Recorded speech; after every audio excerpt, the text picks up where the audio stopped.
เมี่ยงครับพี่น้องวันนี้แซ่บอยู่ได้คือเกา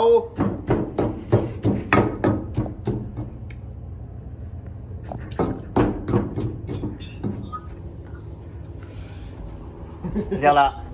เร็ว ไปเรียวที เดี๋ยวนะ อ๋อถูก เห็ดกับเลี้ยงมึงบ่มาเนาะ อันนี้ก็จะเป็นเรือต่างสินค้าเนาะเขามาแบ่งใส่น้ำมันเที่ยวทาปะกังทาปลาดุกเที่ยวบันปงนี่แหละเนี่ย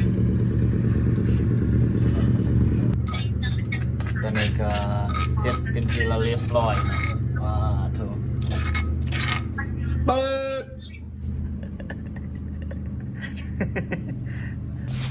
ก่อนอื่นเนาะเขาตั้มมันเจียวมันแล้วแล้วครับก็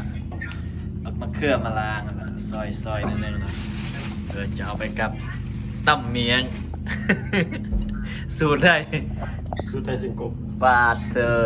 สุดใจจริงกบเลยพี่น้องกับตำเองนี่ก็ปอบปักซื้อ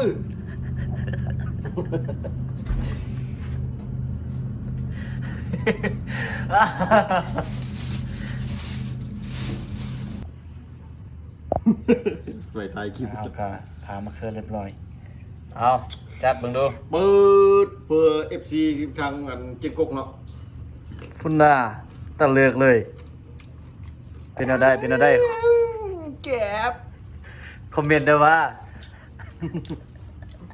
แก็บลำแต่ลำว่าอ๋อ